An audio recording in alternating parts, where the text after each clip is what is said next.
자, 위에 2차 부등식을 한번 풀었더니 식이 어떻게 나오냐면 이렇게 나오죠. x-a, x-4a 이렇게 되어져 있어요. 그지? 요 값을 한번 쓱 보게 되는데, 자, 요거를 0되게 하는 a가 4a 이렇게 되어져 있단 말이에요. 요 두 수를 비교해 봐야 돼요. 두 수를 비교한다는 거 별거 없어. 둘을 빼보면 돼. 둘을 빼면 3a인데 3a가 뭐가 되느냐가 중요하잖아. 양수 a야 이렇게 되어져 있으니까 얘가 0보다 큽니다. 이런 얘기지. 0보다 크다는 거는 큰 수에서 작은 수를 뺀 거니까 4a가 a보다 커요도 증명이 된 거야. 그래서 우리가 요 식을 이제 어떻게 쓸 수 있냐면 이렇게 쓸 수 있죠. 자, 0보다 작으니까 사이 값을 가지니까 a, x, 4a예요. 이렇게 이제 써주시면 되는 거예요. 그리고 아래 식을 연립부등식을 한번 풀어볼게요. 그럼 요거는 이제 정리하면 x가 5 초과 또는 x가 4 미만 이렇게 되고요. 얘는 이제 정리하면 x가 5 이상, x가 2 이하 이렇게 되겠죠. 그죠? 그럼 둘을 동시에 만족하는 부등식을 구하게 되면요. 4 이렇게 돼 있고요. 5 이렇게 돼 있고, 그리고 x가 5 이상 그러니까 여기 이제 색칠하면서 이렇게 이제 가게 돼 있는 거고요. x가 2 이하는 얘가 2 이하 이렇게 돼 있습니다 라는 거야.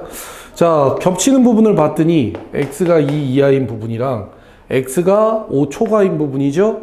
x가 5 이상이라는 의미는 x가 5보다 크거나 또는 x는 5라는 뜻이니까 동시에 만족하는 건 얘란 말이에요. 그래서 얘와 얘가 이 연립부등식의 해입니다 라는 걸 알 수가 있는 거예요. 그럼 이런 식으로 주어져 있으면 선생님이 뭐라고 그랬냐면 일단 어떻게 우리가 수직선에다가 해를 한번 표시해 놓고 들어오자 이렇게 얘기했어요. 그래서 이렇게 일단 범위값이 하나 형성된 거예요.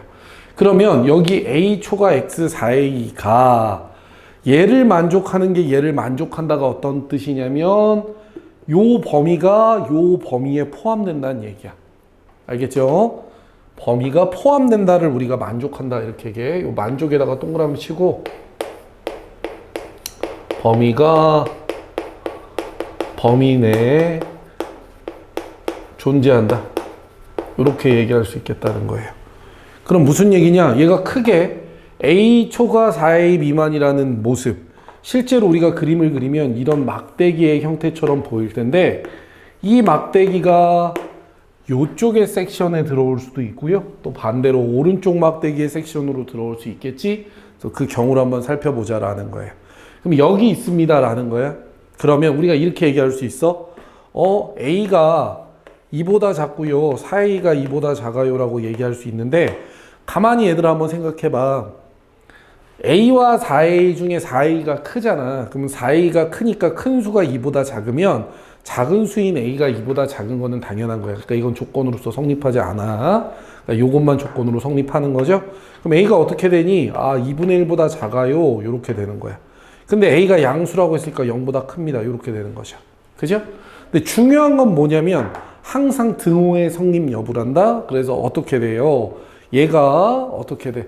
a가 2분의 1이 되면 우리가 범위에 얘가 들어올까? 생각 한번 해보자라는 거야. 범위 내에 들어올까? 지금 무슨 얘기입니까? a가 2분의 1일 때 x가 2 이하에 a가 2분의 1을 만족하는 부등식의 범위가 들어오냐를 살핀다는 거야. 그러면 a가 2분의 1을 어떻게 여기다 넣어보는 거죠? 넣어보면 어떻게 돼요? 2분의 1 x가 2가 되잖아. 2분의 1의 x 2는 x는 2 이하의 범위 내에 들어오죠? 그죠? x는 2 이하는 x는 2보다 작다거나 또는 x는 2 자체가 된다는 거니까 얘를 다 전체적으로 아우르는 개념이란 말이야. 그러니까 a가 2분의 1이 돼도 되겠네. 그러니까 등호가 여기 이렇게 붙어요. 항상 부등식은 이게 관건인 거야. 등호의 성립 여부가 제일 관건인 거예요. 다시 말해서 4a가 2보다 작은 건 당연하고 2 자체가 됐을 때의 성립 여부를 살피셔야 된다는 거예요. 그럼 이쪽에서도 동일하죠? 우리가 이렇게 생각해 볼 수가 있겠죠. 자, 요쪽 섹션에 우리 막대기가 이렇게 들어오면 a가 5보다 커요는 당연한 거야. 그럼 A가 5보다 크면 작은 수가 5보다 크기 때문에 큰 수는 당연히 5보다 커. 문제는 뭐라고? 등호의 성립 여부라고. 즉 A가 5일 때도 성립하는지 보시는 거예요. 5일 때 성립하나 보겠다는 거예요. 그럼 X의 범위는 뭐냐면 A 자리에 5를 대입한 5초가 X가 20 미만이에요. 얘가 어떻게 돼요? X가 5초가에 포함되죠? 같아도 되잖아. 오케이? 그러니까 얘도 어떻게 돼? A가 5대도 성립하니까 여기에 등호가 붙어야 된다는 거예요. 이렇게 부등식에서는 등호의 성립 여부가 중요하고 등호의 성립 여부는 실제 그 문자 대신에 숫자를 또는 식을 대입해서 X의 범위 상태에서 성립 여부를 확인하셔야 돼요. 그래서 이 문제가 사실은 굉장히 어렵고 중요한 문제입니다. 라고 얘기할 수가 있을 것 같아. 자, 문제 한번 풀어보겠습니다. 알겠죠?